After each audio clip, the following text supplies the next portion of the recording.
pangalan ko ay Lin Mo. Ang buhay ko, magpakailanman naipis sa 18 taon.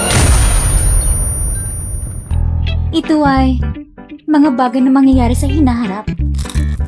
Ano? Yung ikalawang kapatid kong walang puso't walang damdamin para lang habol ang isang artista na ibabaw sa pagkabangkarot ang kumpanya. Ang ikatlong kapatid naman nananakitan pa ng manuba at nakulong. Kakainis!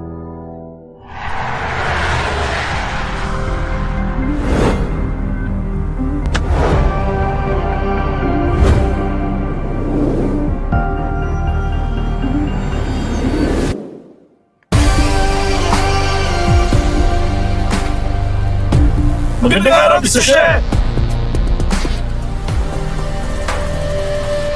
Mr. Shen, nalinis na ang mall dahil ngayong araw, si Binibining Lee ay mamimili para hindi siya guluhin ng mga tao. Itong morang presidente, ang sakit sa ulo dahil ang gusto ni Miss Lin na mamili, kailang isa ang buong mall. Kuya Yihan, salamat sa paglinis ng lugar para sa akin. Sabihin mo kapag malapit ka na, sasalubungin kita.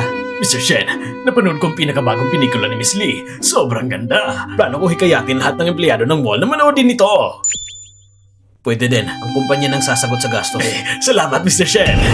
Matapos kong makitang kinabukasan ng dalawang kapatid ko, nabuhay muli ako dahil sa inis. At diretsyon na punta 11 taon sa hinaharap. Ate? Sino ka ba? Lumabas ka! Security! Ilabas niyo siya agad! Shinihan, kung nangangati ka na sa palo, ganun ba?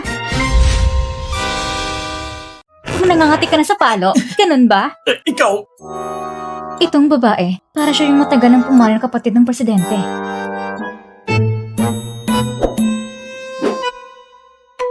Lumayas ka, aha? Ako ba ang pinapalayas mo? Sino pa ba? Umalis ka na. Ate?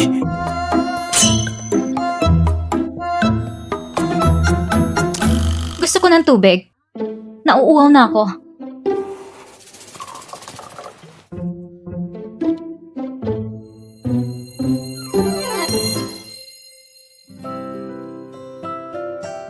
Ate, ikaw ba talaga yan? Simulayan ka agad. Itigil ang pagpapalabas ng tao. Tuloy ang negosyo. Bilisan mo! Totoo nga si ate, hindi pala siya namatay.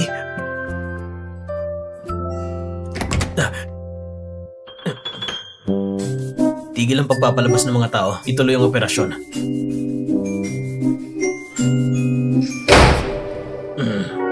Nakita mo ba? Parang namumula ang mga mata ni Mr. Shen. Nagkamali ka lang. Hindi umiyak ang isang malupit na presidente. Bilisan ang pagtigil ng pagpapalabas ng tao. Opo.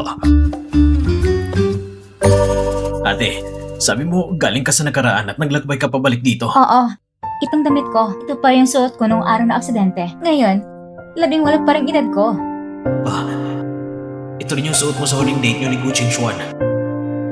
Kaya nitong mga taon, lagi kong kinamumuhian si Jingxuan. Ang pangit ng itsura ni ate ngayon dahil ba nalaman niya na si Jingxuan ay puro iskandalo ngayon? Siyempre, sa puso ni ate, si Gu Jingxuan pa rin ang nobyo niya. Ay nako, huwag nating balikan ng nakaraan. Halika, magpalit ng damit at kumain tayo. Parang gutom ng multo ko ngayon.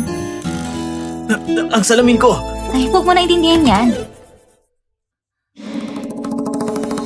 Hello, awang special na katulad ni Mr. Shen. Kumusta ate Jiang Tang? Ako si Lin Mo. Magkanya-kanya na lang tayo. Ang tawag ko sa'yo ay ate. At siya naman ang tumatawag sa akin ate. Halika, kumain na tayo. Kuya Yihan, nandito na ako. Pero bakit hindi pa natapos palayasin ng mga tao? Ako, nakalimutan ko si Wanyo. Shen Yihan, anong gusto mong kainin? Ngayong araw, walang clearing. May kailangan akong gawin kaya hindi kita masasamahang mamili. Sa susunod na lang. Ako na lang, abalang presidente. Ako na mag-order. Ito ang unang beses na ang presidente. Hindi agad umalis para kay Lin Wanyu. Ayos, atis boy talaga. Maliligtas tong grupo na to.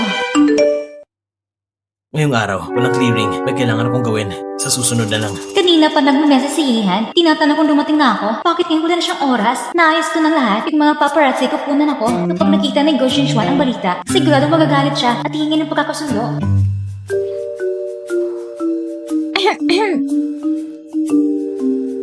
Kuya Yihan, galit ka ba? Kanina, nagkatulog ako sa kotse. Hindi ko nakita ang mga message mo. Hindi ko sinasadyang hindi sumasagot.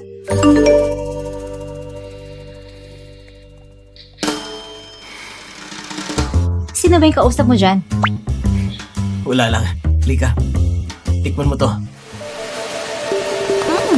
Ngayon ko pa nakitang presidente na nagsisilbi ng pagkain sa iba. Ngayon ko pa nakitang presidente na hindi tinitignan ang mga mensahe ni Lin Yu.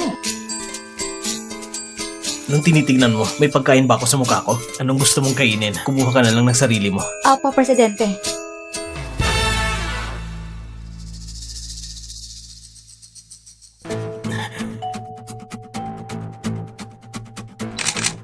Hindi ko nahuli na mag-date si Wanyo at Yihan, pero nahuli ko si Yihan na may kasamang iba. Pwede rin yan ah. Siguradong trending to.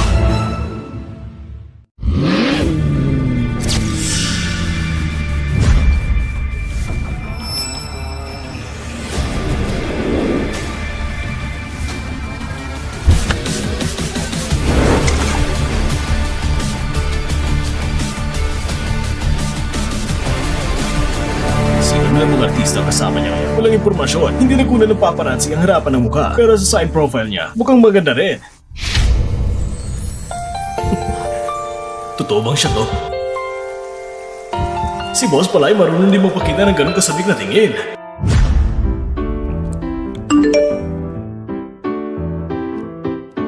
Aalis na ko, Kuya Yihan. Ang trabaho ka na, hindi na kita istorbohin. Hindi ako galit. May kailangan lang ako asikasuhin. Pasensya na Wanyo. Sa susunod na tayo mamasyal. 10,000 lang? Akala mo pulubi ako? Ayoko nga. Basta hindi ko tinanggap. Siguradong mas dadagdagan mo pa. Para kang si Fiyang Yang. Siya, ano bang ibig sabihin niya? Hindi ako sigurado. Alam ko lang, gusto ni Fiyang Yang si Miyang Yang. Pero si Miyang Yang gusto si Shiyang Yang. Kaya, siguro, ang ibig niyang sabihin, isa kang tuta ng pag-ibig. Shan mo, hintayin mo ako! Uy, hintayin niyo rin ako! Bakit mo ibinintang villan ng pamilya?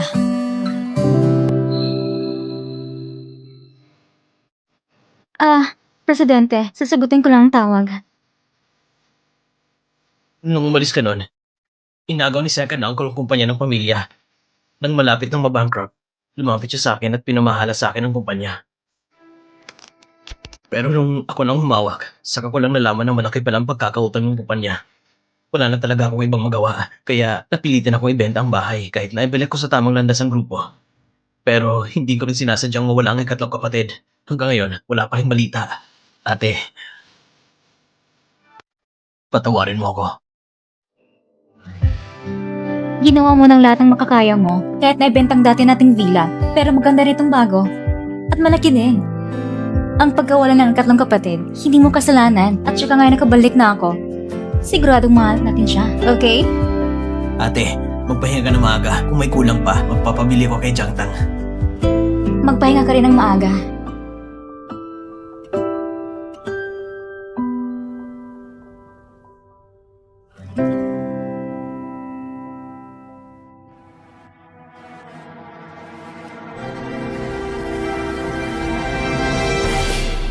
Nako, bumalik ang insomnia ko. Kung hindi sa dati kong bahay, talagang hindi ako makatulog.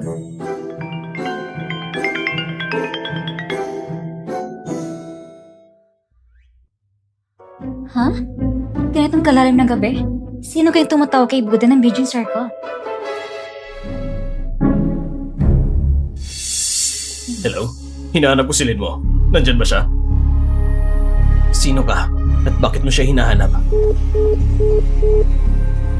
Kakabalik lang ni ate. Sino bang tatawag sa kaligitnaan ng gabi?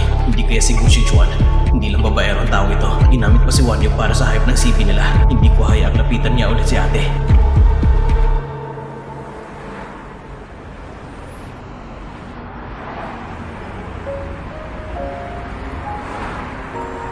Nung nagka-aksidente si Lin mo noon, hindi natagpuan ang katawan. Basta't walang katawan, posible pa rin buhay siya. Sa loob ng 11 taon, hinanap ko siya ng paulit-ulit. At ngayon, bumalik na talaga si Lin mo. Hindi ito panaginip. Sa ganitong oras, gising pa rin siya. Siguro bumalik ang insomnia niya.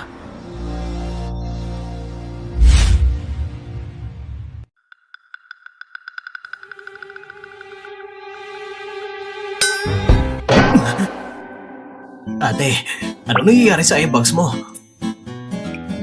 Huwag mo nang banggitin. Bumalik ang insomnia ko. Magdama kong hindi nakatulog. Eh kung bumili na lang kaya tayo ng kama ng katulad ng dati. Walang silbi. Ang mahalaga sa akin ay kilala ko ang lugar. Alam mo ba kung sino ang bumili ng villa natin? Kontakin mo siya, tanungin mo siya kung pwede bang ibenta ulit sa atin ang villa natin. Hindi ko rin kilala. Papaimbestigahan ko kay Jiang Tang. Ate, alam mo ba yung nangyari sa trending kahapon? Mahirap bang malaman yon? Nasa panahon na tayo ng internet. Sa 10 video sa Duyan, 7 roon ay tungkol sa'yo at kay Li Wanyu. Yung 3 naman ay tungkol sa kanya at kay Go Xingxuan. Siya at si Gu Jingxuan ay para lang sa CP hype. Si Wanyu ay sa pilitin na hinila ni Gu Jingxuan para mag-hype. Si Li Wanyu mismo nagsabi niyan sa'yo? Si Gu Jingxuan ay isang babaero talaga. Walang moralidad. Sa tingin mo ba silang dalawa ay totoong nagtibig? Imposible. Huwag ka maniwala sa mga fake news.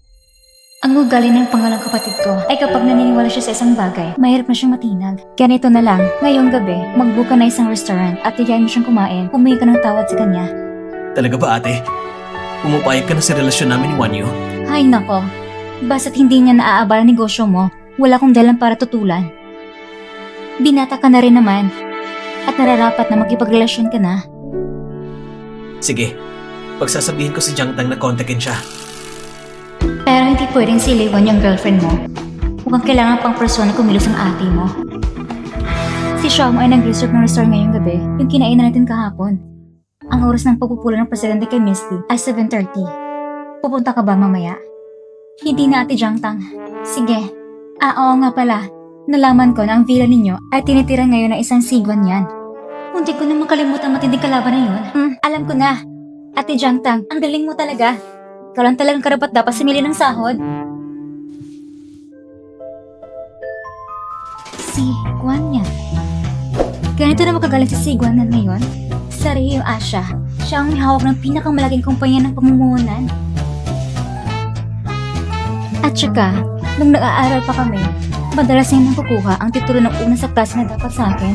Kung may ganitong utak, kahit ano, magtatangumbay siya. Pero ang mga bagay na ito, dapat isa-isa lang gawin. Unahan natin huli ang mga paparazzi.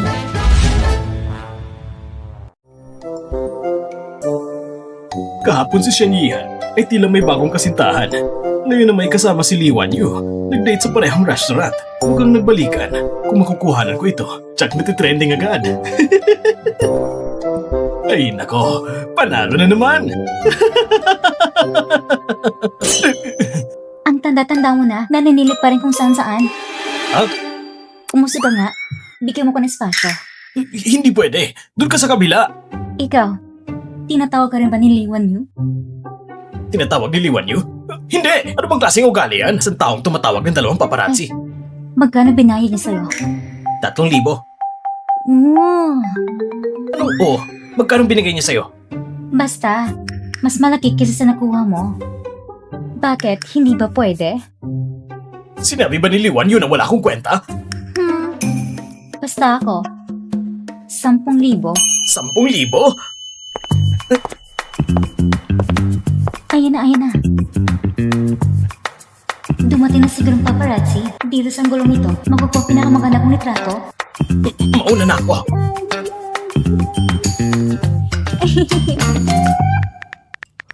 Bilisan mo, lumapit ka sa pintuan.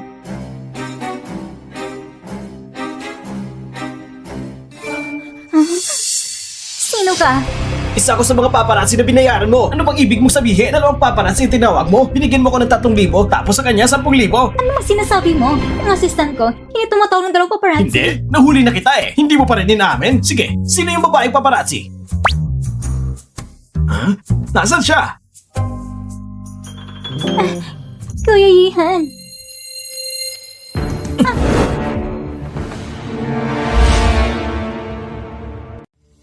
Huwag kang magkamali ng isip. Nagtatanong ng direksyon yon. Hindi ko siya kilala. Nagtanong ng direksyon?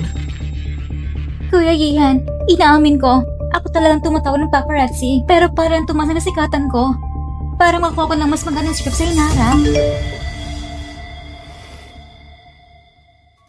Huwag kang maniwala. Gusto niyang inisin si Go Xingxuan. Nandito pala si ate sa malapit.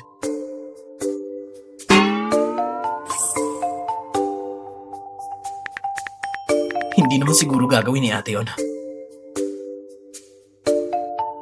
Ate, bumaba ka. Sabay tayong kumain. Mukha ba akong third wheel? Alam ko na kung sinong bagong may-ari ng villa na yon. Nagkipagkita na ako sa kanya para tanungin kung ibebenta niya. Sasama ako sa'yo. Kuya Yihan! Hanggang dito na lang muna tayo ngayon. May gagawin pa ako. Alis na ako. May lakad na naman! Hindi naman. Ang ibig kong sabihin, Kuya Hihan, hindi ka ba kakain ng hapunan? Kung hindi ka kakain, masama sa tiyan yan. Ibig sabihin, nag-aalala pala siya sa akin. Kung nagugutom ka, kumain ka na. Hindi ako gutom. Mas mahalaga ang tungkol kay ate. Hindi mo pigilan?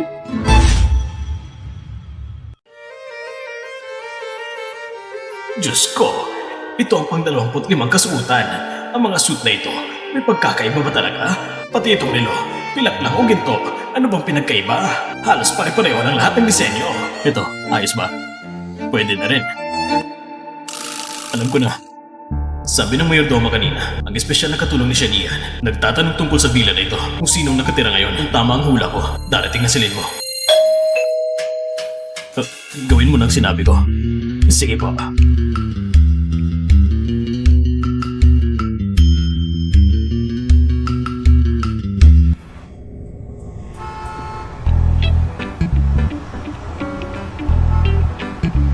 Magandang araw. Sino po ang hinahanap ninyo? Hello po, hinahanap kami si Shigon yan. Nandito ba siya? Oo, nandito siya sa bahay. Kayo ay si... Sabihin mo lang na ako ay dating kaklase niya. May kailangan akong sabihin. Sige po, ipapaalam ko muna.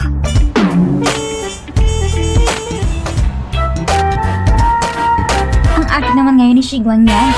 Kailangan pa magpaalam bago siya makita. Ate, hindi ibig sabihin na mayabang si Mr. Shi. Kung ako lang basta magsalita ng mali, baka mawalan tayo ng puhunan sa susunod na quarter.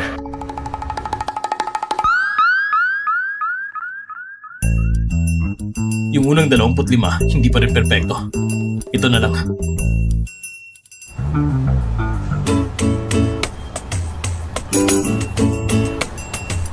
Kayong dalawa, tuloy po kayo.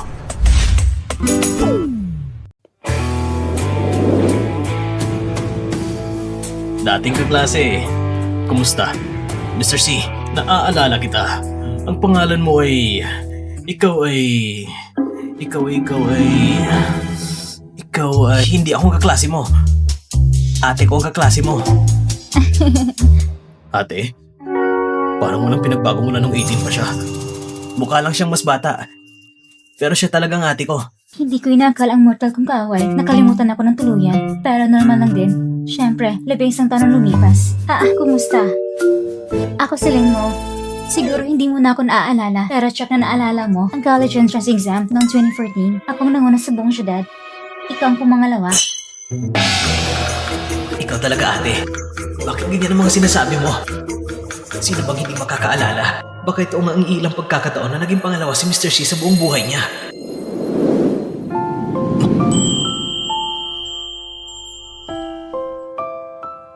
Ate, Ayos lang. Isang araw at isang gabi lang ako hindi nakatulog. Sobrang antok na ako. pasensya na Mr. C. May sleep disorder kasi ang ate ko. Kagabi, hindi talaga siya nakatulog. Kanina, hindi niya sinasadyang mabangga ka. Hindi ko alam. Akala ko nga parang naniningil ang danyo si ate. Pero si Siguan yan, may tunay na isang ginoo. Isang napakagandang babae. Bumagsak sa kanyang bisig. Wala man lang siyang reaksyon. Oo, kaya ako nandito ngayon dahil sa bagay na ito. Ayos lang. Umupo tayo at mag-usap.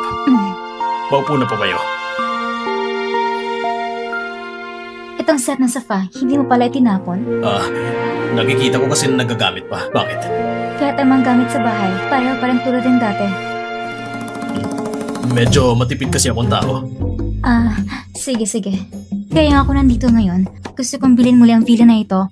Nakikita mo ang sitwasyon ko ngayon. Siguro naman, ayaw mo makita ang kaklase mong bigla na lang mamamatay, hindi ba? Pasensya na. Sa ngayon, wala akong balak na ibenta ang villa na ito. Mr. C, maaari naman tayo mag-usap tungkol sa presyo. Mag-aalok ako ng presyo na 10 beses na mas mataas kaysa sa merkado. Sa lugar na ito, walang silbi. Kahit mas mababa pa sa merkado, walang bibili kung 10 beses na presyo. Sino bang hindi magbebenta? Sabi ko na, sa ngayon, wala akong balak na ibenta ang villa. Ay, baka Baka masyado na ako nagmamadali pagkatapos ng isang taon na di nagkita. Dapat sana kamustahin muna bago pag-usapan ang negosyo. Shigwan yan.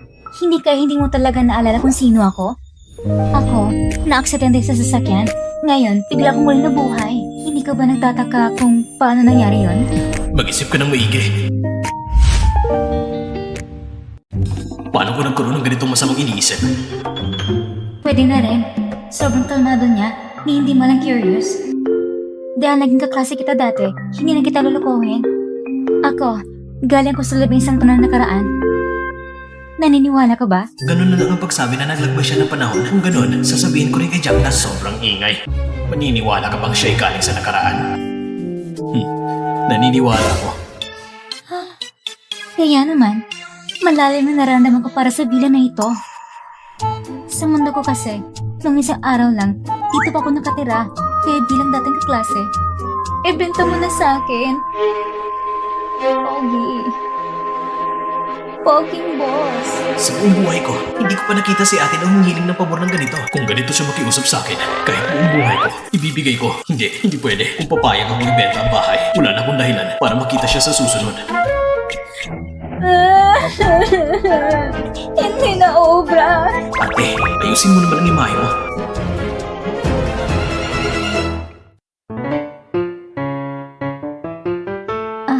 Ganito na lang. Yung dati kong kwarto rito. Paupahin mo na lang sa akin. Ibig sabihin, dito ka natitira? Magandang ideya yan. Kung makikisama si ate sa mga lalaki, hindi ako mapapanatag. Pero si Siguan yan, 90% lalaki ang gusto niya. Mr. C, makikipag-usap ako sa kapitbahay niyo para bilhin ng katabing villa. Sa ganitong paraan, kapag araw, makakapagpahinga si ate sa sarili niyang bahay. Bago ko pa mabili yon, araw-araw ko muna siyang susunduin. At tuwing gabi lang, pupunta siya dito para matulog.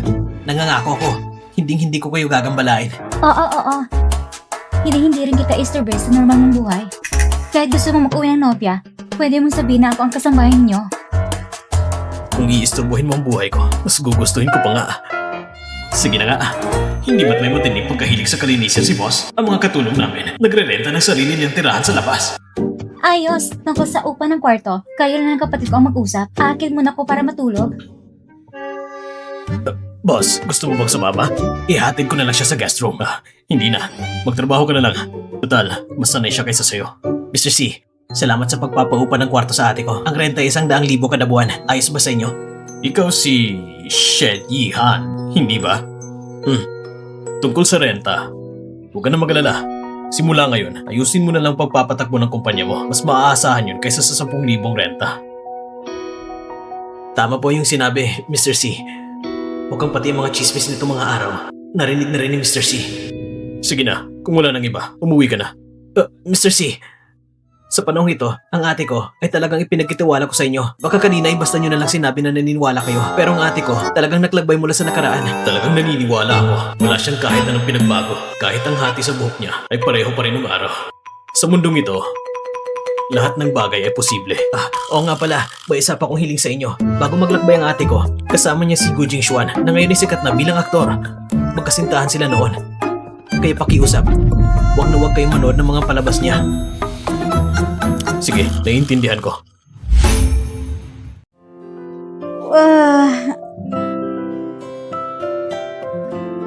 Grabe, nakatulog ako hanggang alas 5. Yung bagong damit na nabili ko para sa'yo, naipadala ko na. Kung may kailangan ka pa, sabihin mo lang kay Jiangtang na bumili. Si Ginong Shi, investor ko siya. Mabait naman siya.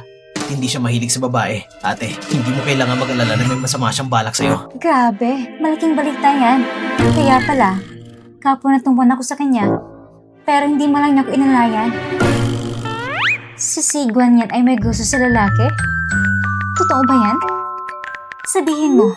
Ate, gising ka na pala. Kung hindi ka pa nagising, tatawag na talaga ako ng ambulansya. Balik tayo sa usapan. Mga chismis lang naman yan. Dagdag pa nung kagabi, nakita ko't pinagbasehan pero hindi ako sigurado. Binanggit ko lang para mapanatag ka. Wala kang ebidensya pero pinaghihinalaan mo agad ang sexual orientation ng iba. Hindi tama na pag-usapan. Alam ko na, mali ako. Mamaya, diretso ko na siyang tatanungin.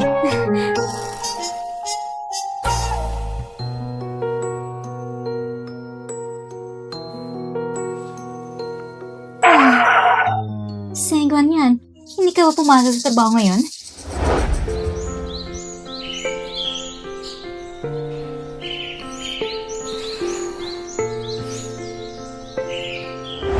Umuwi ako ng maaga ngayon.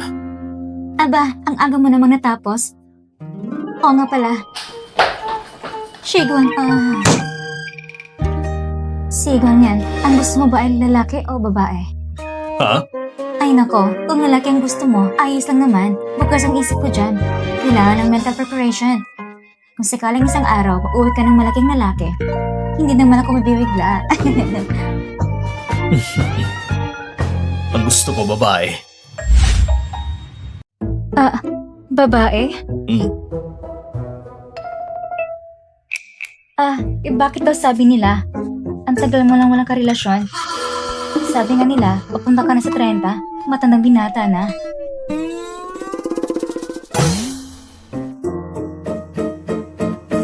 Wala pang nakilalang tama. Nandito na ako sa tapat ng villa. Susunduin na kita para kumain. Sinusundan ako ng kapatid ko. Sandali. I-add mo ako sa WeChat. Sabihin mo sa akin kapag nakauwi ka na. Sige.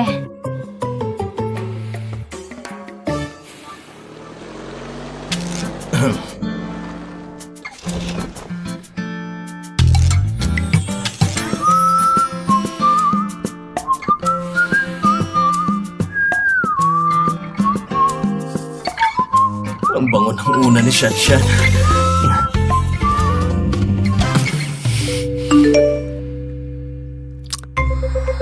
Ang daming mensahe, pero wala ni isang galing kay Shen Yihan. Kahit gaano siya ka-busy dati, sumasagot pa rin siya. Kuya Yihan, may oras ka ba mamaya? Ililibre kita ng hapunan. Baby, sabay tayong kumain ngayong gabi. Pwede ba? Nagpa-reserve ako sa paborito mong restaurant. Doon mo lang ma-realize ang halaga kapag nawala. Hindi pa rin ako nakakapagpatawad.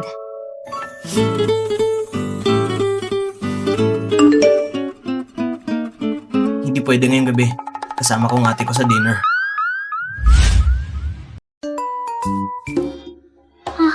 Diyos ko, si Go Xuan ngayon. Sobrang ori na tingnan, medyo nasisisi ako na pumayag ko makipagrelasyon sa kanya noon. Nakakainis.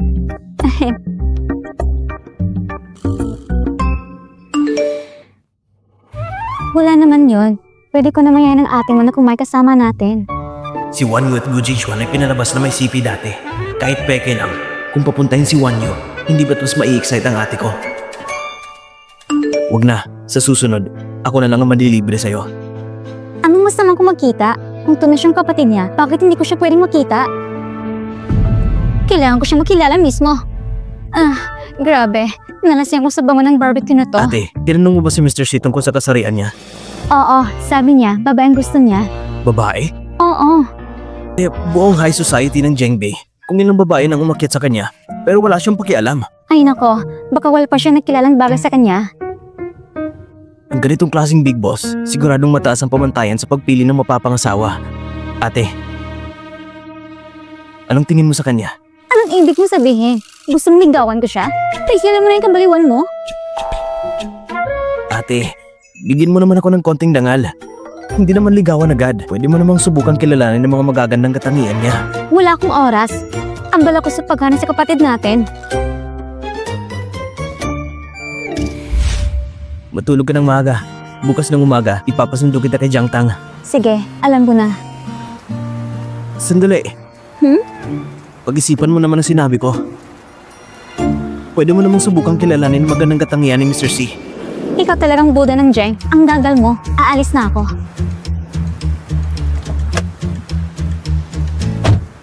Nandito na ako. Pakibukas ng ganito.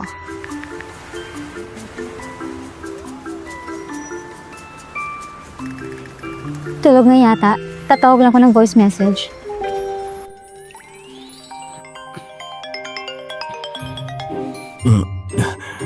Shanshan. Paano mo nalaman ang palayo ko? Dati pa sana, gusto ko lang maramdaman ang presensya niya. Hindi ko akalain makakatulog ako dito. Ay nako, hindi ako dapat natulog dito. Masyado itong walang respeto kay Shanshan. Ang palayaw mo rin ay Shanshan? Oo nga. Di ba kanina tinatawag mo ako? Nasa video conference ako kanina. May anak na babae isang tauhan ko. Shanshan din ang pangalan niya. Yun ang tinawag ko. Ganun ba? Ang gabi na, pero nagtatrabaho ka pa rin? Workaholic ka talaga. Kaya bukas na ng pinto. Sige.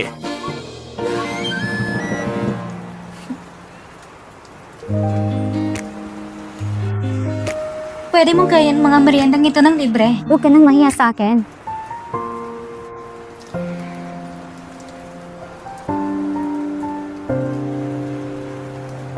Si Shanshan pang nag-share sa akin ng merienda. Pero gumawa ko ng bagay na walang respeto sa kanya. Ang sama ko talaga.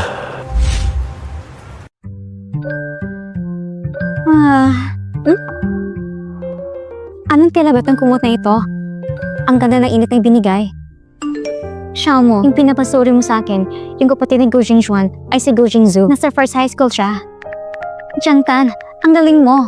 Bukas, punta mo first high school. Mula nang mawala si Sandy, inampon siya ng iba at binagong pangalan. Kung gusto nating mahanap si Sandy, baka si Go Jingzhu ang maging susi. Siyempre, sa hinaharap, si Sandy rin ang ang makakapainit ng gusto kay Go Jingzhu.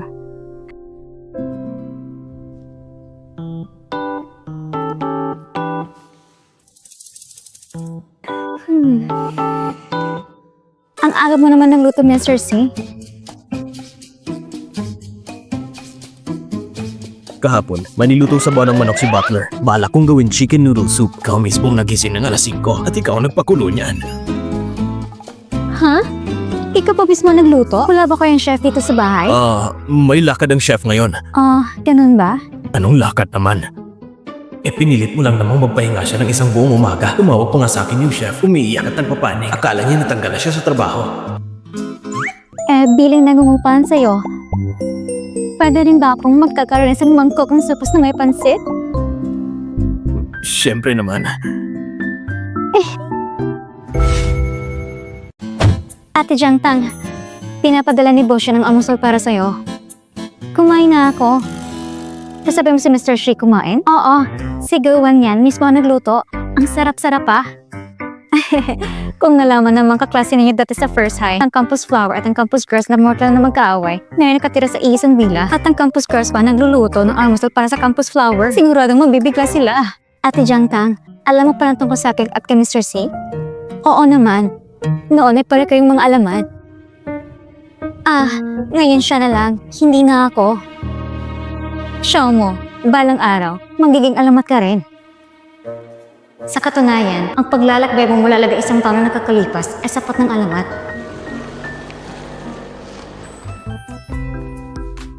Itong mga gusali donasyon ni Sigon yan, halos isang taon, isang gusali. SS, siguro sa pangalan kumpanya nilang donasyon. Malamang. Hindi ko akalain may ganito pala siyang malasakit sa alma mater niya. Ate Jiang Tang, alam mo ba kung anong klase si Zhengzhu? Diretso na tayong pumunta sa kanya. Nasa class 10. Excuse me, pwede bang itanong kung nandyan ba si Go Jingzhu? May kailangan ako sa kanya. Wow, hinahanap si Go Jingzhu. Hindi kaya isa namang magpapahayag ng pag-ibig sa kanya? Ang ganda ng babaeng ito. Ano bang meron si Gu Jingzhu para magkagusto sa kanya? Tama. Gu Jingzhu! May babaeng naghahanap sa'yo! Sabihin mo sa kanya na umalis. Wala akong oras lumabas. Ganun talaga si Gu Jingzhu. Miss, huwag ka na magalit. Lumabas na lang daw kayo. Ay, hindi na. Kapasok ko lang ko at hahanapin siya. May naghahanap kay Go Jingzhu. Hindi ko kilala. Oo nga. Excuse me. Anong kailangan mo sa akin? Parang pamilyar ang babaeng ito. Sa totoo na, gusto ko lang tanungin ka, kumusta ka? Hindi mo ba talaga ako naaalala? Hindi. Pag-isipan mo ng mabuti. Naalala ko na. Naalala ko na kung sino kahawig mo. Kahawig mo ang naging girlfriend ng kuya ko nung high school siya. Sino nagsabi sa'yo na isipin yan? Ganito na lang. Mag-atay sa WeChat. Kung sakaling may ibang kaklase na nakaaway sa'yo, sabihin mo na agad sa akin. Sige. Huwag mong kalimutan sabihin ha. Kuya, parang kahawig ng girlfriend mo nung high school ka pa.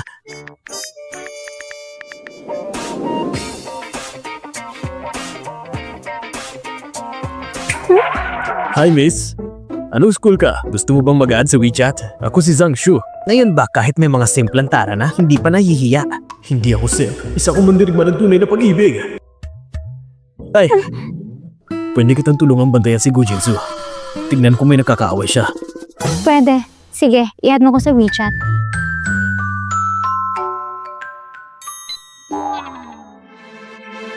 Ayos. Sige, tara na. Yes! Ako si Lin mo. Pakibantayan mo si Gu Jingzu. Lalo na kung sino magkakaroon ng gulo sa kanya. Ngayon, hindi na ako mandirigman ng tunay na pag-ibig. Ako ng pinakatapat na alila ng dalaga ka mo. Ayos po, ang iyong matapat na alila ay palaging babantay sa kanya. Siya mo, saan mo gustong pumunta maglibang? Hatid na lang kita, pero hindi kita kayang samahan palagi. Magkakaroon ng shareholders meeting sa kumpanya. Gusto kong tumulo. Matagal ko nang nahalata. Si Ate Jiang Tang ay isang workaholic talaga. Ate Jiang Tang, gusto ko rin pumunta. Gusto kong makita kung paano nagmi-meeting mga taga Beijing Circle. Mamaya, dumang ka sa likod na pinto, tahimik lang na umupo. Sige. Ngayong taon, ang marketing ng kumpanya natin ay tumaas ng 10% kumpara nung nakaraang taon. Una, ito ay dahil sa marketing team natin. Ang marketing team natin ang bumubuo ng 30% ng kumpanya. Maaari niyo suriin pa ito. Ang kapatid ko may dati na CEO talaga. Nakakainis. Ang galing niya magpapanggap. Ilang araw na nakalipas sa high-level meeting. Bakit hindi raw tinapos ng presidente ang meeting at umalis agad? Narinig ko pa nga, pinaalis lahat ng tao sa Star Flash Mall para lang isama si Liwan yung mag-shopping. Noong araw na yun, si Shan Yihan talaga umalis pa sa high-level meeting.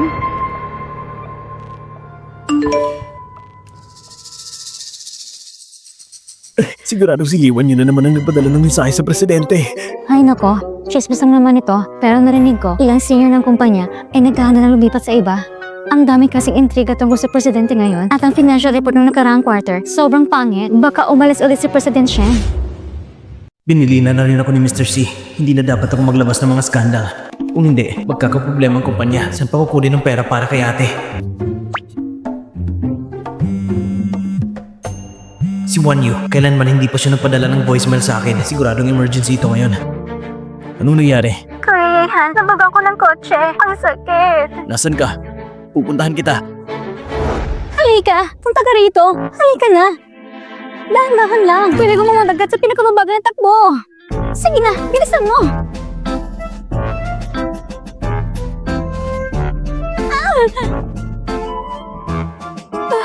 Ang sakit. Pag natinig na, Sir Shen, baka gumaling na ito. Mamaya, sasabihin ko na lang na rider ng deliver ang mumangga. Pero hindi ko siya sinisisi. Mapapagalitan si Shen Yihan at may papakita ko rin ang kabutihan ko. 2 puntos agad. Bilisan mo! Itabi ang motor. Dali-dali. Kaya asikasuhin ako saglit. Ituloy niyo muna ang meeting. Ay, kalma. Isa akong special na assistant. Hindi pwedeng sumobra. Shen Yihan! Huminto ka. Shen Yihan! Huminto ka. Paano niya nagawa na tawagan ng pangalan mismo ng presidente? Sino ba siya? Pati ang presidente napapasunod niya. Ate? Dali sa pag-ibig. Ituloy ang meeting. Nakakakaba. Buti na lang hindi away na malaki. Sige, umupo ka dito. Sekretary, magdagdag ka pa ng isa pang upuan. Hindi ako uupo. Ang mga nakaupo dito, dapat may pananagutan, dapat may kakayahan. At ikaw, hindi bagay na umupo dito. Ngayong araw, tatayo ka sa meeting. Sige.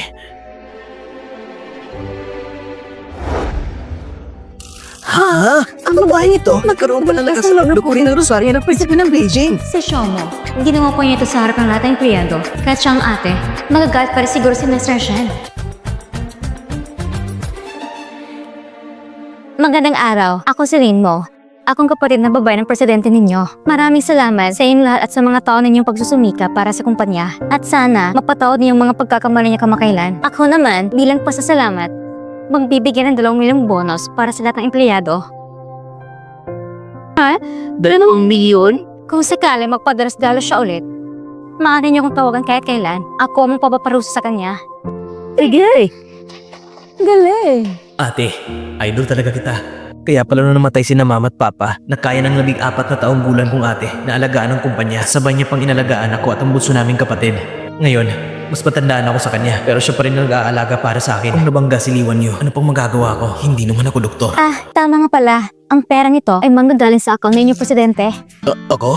Tapos na nga ako, nareklamo pa ng kapitbahay sa itaas at bakit lagi tumutunog ang doorbell sa ibaba? At Itong babae na ito, kamukhang-kamukha na matagal na pumano na ate ng presidente. oo nga, pati pangalan pareho. Baka nanaginip lang tayo. Ikaw ito panaginip?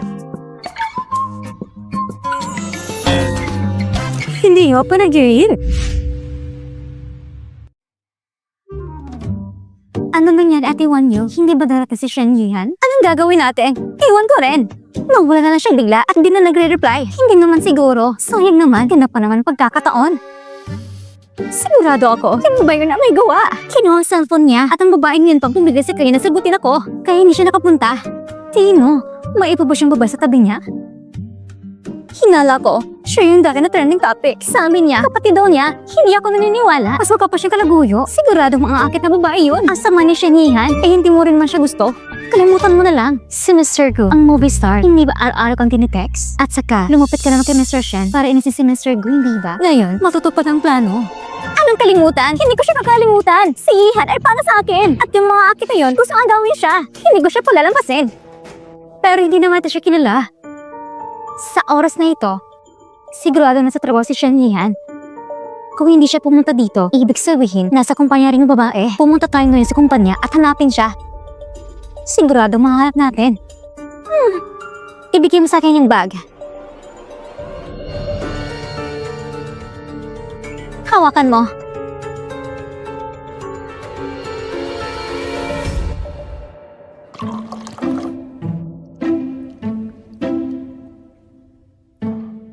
Ate, uminom ka ng tsaa. Nagkamali ako, ate. Kung galit ka pa rin, paluin mo ako pagalitan. Tatanggapin ko, pero pakiusap, ate. Huwag mo kong deadmahin. Ate Jiang Tang, nagdesisyon na ako. Susuportan kita maging bagong CEO. Matiwala ka bang kaya mo? Matalino si Jiang Tang. Kahit alam niya nagbibiro sa ate. Yung sagot niya, tsak na magiging maingat at tama. Oo. Mabuti. May ilang tao nga. Para nagpapabaya lang. Ang mga bagay sa kumpanya, hindi niya kailangan alagaan. Ate, magtatrabaho po ako na mabuti mula ngayon. Pakiusap, ate. Huwag mo kong alisin sa pwesto. Naway kawaan ako ng Reyna. Mabuhay ang ating Reyna ng napakahabang buhay. Tumayo ka.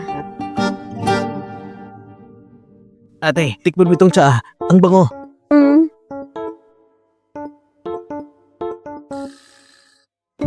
Jiang Tang, samahan mo ko saglit.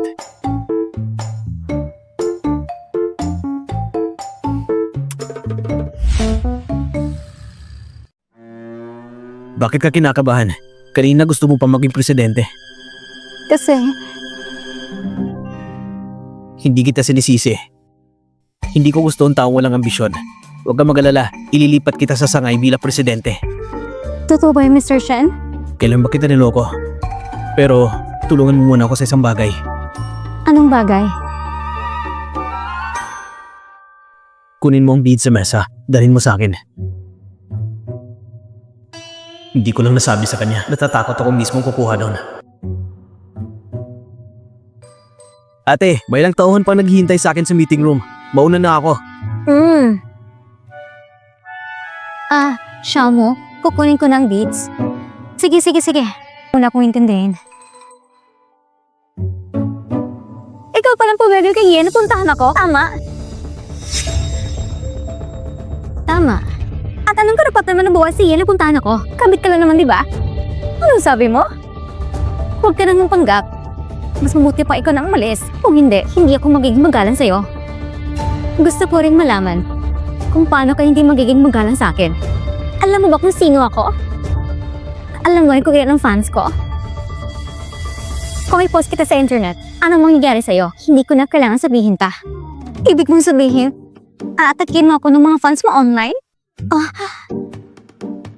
At least alam mo, bago pa kita ilantad, umalis ka na habang maaga pa. Kailan ka lang ba nakilala ni Kuya Yihan? Kami, isang taon kami magkakakilala. Nagkakapagtaka lang, hindi ba't gusto mo si Go Shenxuan? Bakit biglang ganito naman ngayon? Paano niya nalaman na gusto ko si Go Shenxuan? Wala ka nang pakialam doon. Ang kailangan mo lang gawin ay lumayan sa kanya. Umalis ka sa tabi niya. Ang relasyon namin ni Kuya Yihan, hindi mo matutumasan kahit matulog ka sa kama niya. Hindi rin. Ikaw, sinampal mo ako. President Shen. Yung babae nakita natin kanina. Kamukhang-kamukha niya yung kapatid mong namatay. Parang siya mismo. Si ate bumalik. Hindi pa pala siya namatay. Kailangan sabay tayong pumunta kay show mo. Namiss ko na siya.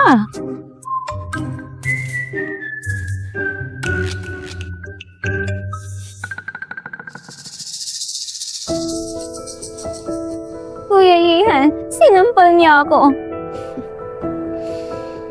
Kuya Ihan, ang dami kong message na pinapadala sa'yo, pero hindi ka sumagot. Natatakot ako may nangyaring masama sa'yo, kaya pumunta ako rito.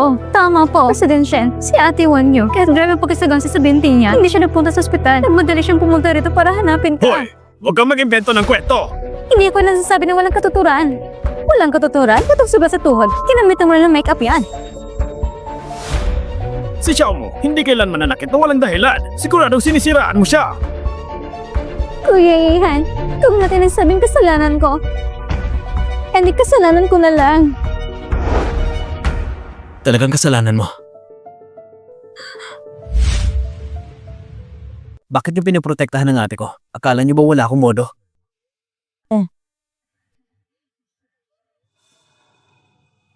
Xiaomo, ayos ka lang ba? Hindi ka ba sinampal ng President Shen? Hindi naman. Totoo ang sinampal ko siya. Buti naman. Changtan, anong ibig mong sabihin? Maganda ko nasampal ako? Matagal ko na hindi gusto ng assistant na ito. Nagkakain siya. Kung sinaktan ka ni Xiaomo, dapat hanapin yung dahilan sa sarili mo. Sige, ibig sabihin, naniniwala ka sa victim blaming, ha? Tito Lee, Tita Wang. Xiaomo, kilala mo pa rin kami? Siyempre naman, Tito Lee, mas pumogi ka. Halika, ipakita mo kay Tita Wang para pumayag ka ng gusto bata ka. Ano ba? Binabaliwala niyo lang ba ako? Kanina, sabi mo, victim blaming? Oo nga, hindi ba totoo? Sinaktan mo ako? Bakit ang pinigil si Kuya Yan na hanapin ako? Kamit ka lang, hindi ba?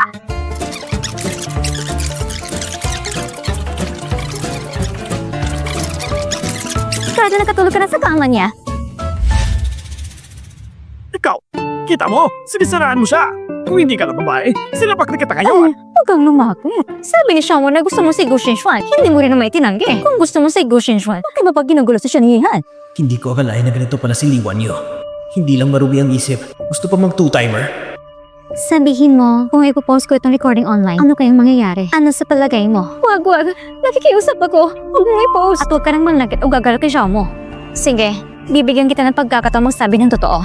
Magsalita ka. Bakit ka nakikipagpalapit kay Shanihan itong huli? Ako, nagkaroon kami ng kaunting alitan ni Gu Xinxuan. Hindi niya ako pinaamo. Kaya naisipan kong gumawa ng skandalo kasama si Shanihan. Narinig mo ba yun? At ikaw naman, ang problema niya Gu Xinxuan sa relasyon. Kaya nga mag-ayos sa loob ng kwarto. Bakit ka pa nanghihina ng iba? Sige, mula ngayon, hindi na talaga akong makikipag-ugnayan kay Shanihan. Pero, ikaw pa talagang kapatid na babae ni Shanihan? Tama! Kapag marumi ang puso ng tao, lahat ng nakikita niya ay marumi rin. Tama! Si Xiaomo namin, hindi katulad mo. Si Shanihan nga, mukhang apura-apura pa. Lumabas ka. Pero, Lumabas ka! paalis na ako. President Shen, sa susunod, buksan na yung mga mata. Naintindihan ko. Kung naaapektuhan ng kumpanya, hindi lang kasalanan ni Leon nyo yun. Dahil pa sa konting lambing ng iba, akala mo agad na gusto ka nila, gamitin mo naman yung utak mo. Pag-isipan mo mabuti at malalaman mo rin kung talagang gusto ka niya. Bakit ba siya malamig tapos mainit sa'yo? Ha? Nagsasayang ka ba ng isaw? Mali ako. Ate, sa susunod, mag-iingat na ako. Si Xiaomo, hindi siya pumapanig dahil kapatid niya si Shanihan. Hindi siya nagtatanggol. Talagang napaka-responsable niya. Si Xiaomo, masyadong kumpitong pananaw. Mr. Lee, naayos ng usapan tungkol sa sahod. 20% ang dagdag, pero pareho pa rin ang posisyon. Kung sabay kayong dalawa, mas mataas ang year-end bonus ninyo. Hindi na. Bumalik na si Xiaomo. Dito na ako sa Shenzhen. Magtatrabaho hanggang mamatay. Oo, hanggang mamatay. Oh,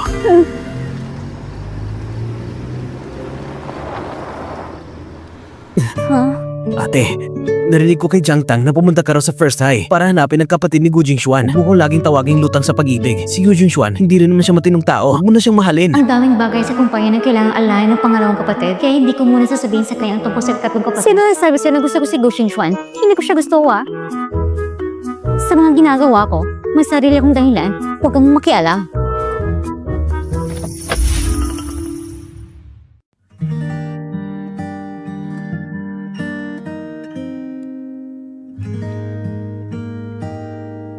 Si Siguan yan nga, sobrang matagumpay na. Hindi man lang siya nang pakita ng interes sa kahit sinong babae.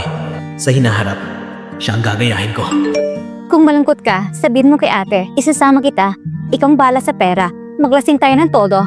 Hindi na kailangan. Hindi naman ganun kahinang kapatid mong ito. Hindi ka katulad ko, isa kang marupok na emperador. Ay, nagkakatawa talaga. Hindi pa nga nagkarelasyon, hiwalay na agad. Sino yon? Yung hindi pa nga nagkarelasyon, hiwalay na agad. Bakit ang chismoso mo? Anong protas ba ito? Kailangan ba si Busi mismong kumuha? Hayaan mo, ako na lang umubos ito.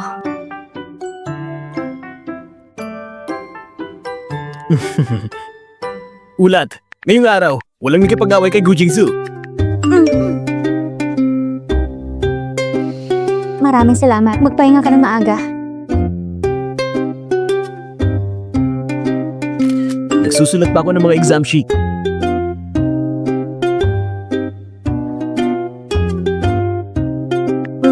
Matulog ka ng maaga. Wala ka ng isang tamang sagot dito. Imposible. Tignan ko nga ang sagot. Diyos ko. Sino bang kachat mo? Hi, taga first time. Hindi mo kilala. Baka si Gu Jingsu. Mukhang gusto pa rin niya si Gu Jingxuan. Para makalapit kay Gu Jingxuan, kailangan mo nang lapitan ng kapatid niya. Parang gusto ko siyang ikulong. Para hindi na siya kailanman makalapit kay Gu Jingxuan. Ang recording na ito, hanggang dito na lang ngayon. Salamat sa iyong pagod. Salamat, Director. Galit na galit pa rin hanggang ngayon. Hindi pa rin ako sinasagot. Kuya, tingin ko itong babae. Parang siya yung girlfriend mo nung high school ka. Isasend ko sa iyo ang litrato. Mag-aaral ka ng maayos. Isang taong patay na mahigit 10 taon, paano pa nabuhay ulit? Ba't parang malamig ang bato ko?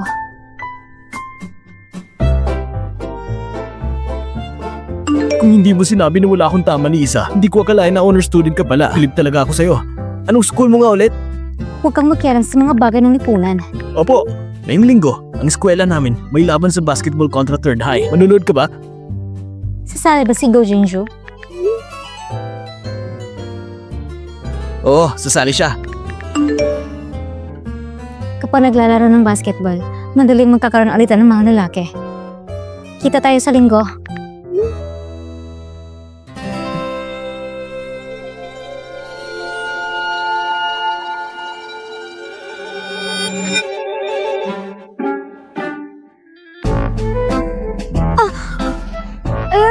Nasaktan ko siya. Nasaktan ko siya. Pasensya na. Katutok lang ko sa pagtatype. Hindi ko napansin. Hindi mo kasalanan. Ako may kasalanan. Nung kumuha ko ng prutas, hindi ko nakita ang stick mo.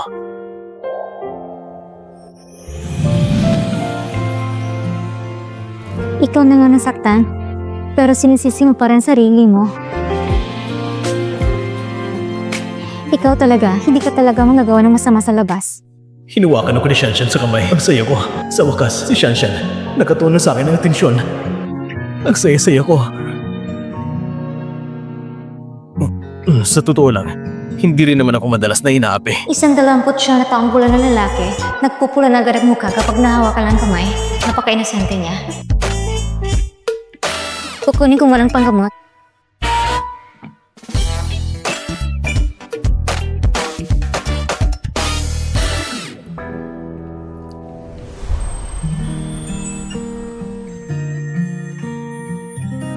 Tingnan ko nga.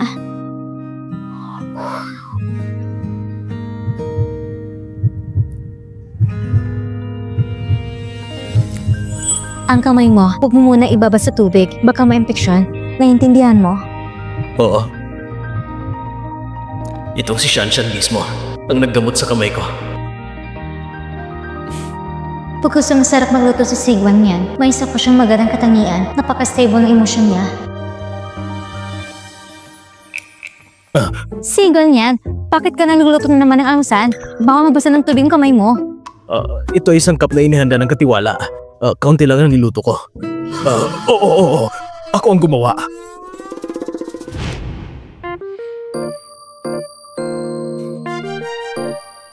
Boss, bakit hindi mo na lang sabihin kay Miss Lynn na ikaw mismo nagluto? Hindi niya ako gusto. Ganun pala. Para hindi siya ma-pressure. Tahimik mo na lang siyang pinapabuti. Nagkakataba ng puso. Sa edad ng pinakamatapang, puro dali sa pag-ibig ang pinili.